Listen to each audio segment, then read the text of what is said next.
Türkmen diline dürs ýazmak üçin 8 esasy kady. Giň dodak çekimliler. O we ö sada sözleriň diňe birinji bogunyna ýazylýarlar. Soňky bogunlarda o eşidilse a, ö eşidilse e ýazylýar. Meselem, oglan, ördek, börek, soğan, dogan.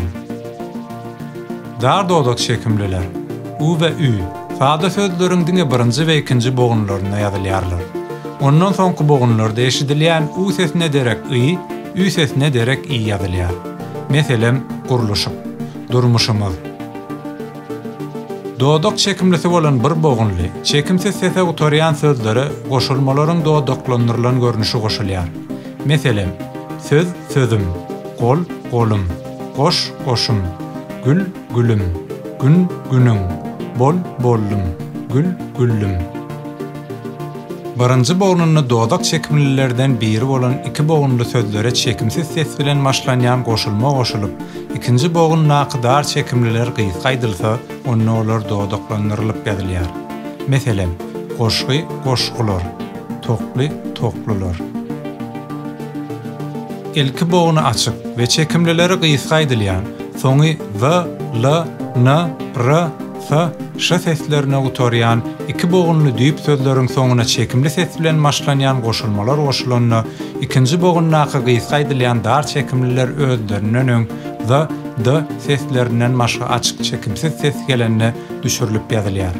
Meselem, ogul, ogly, nevs, nevsi, bagyr, bagry.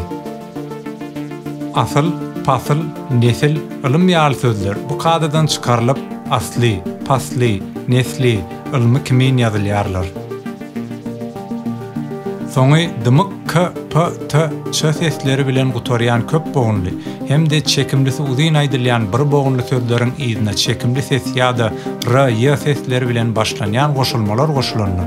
Söz soňundaky dymyk sesler degişli açyk g, b, d, j seslerine öwrülip ýazylýarlar. Meselem, taýak, taýagy, kitap, kitaby, tertip, tertibi, almak, almagy, gitmek, gitmäge.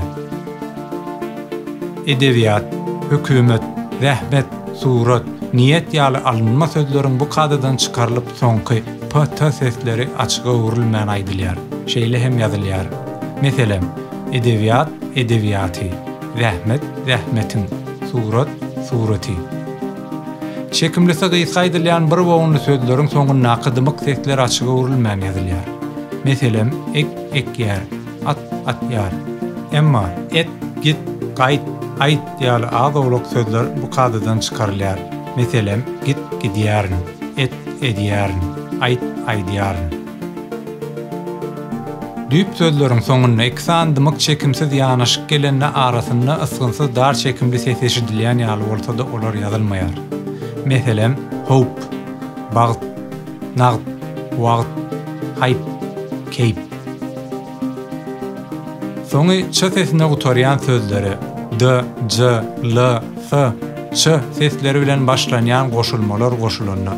Ç sesi ş sesine öwrülip geplense de ýazgda öwrülmän ýazylýar.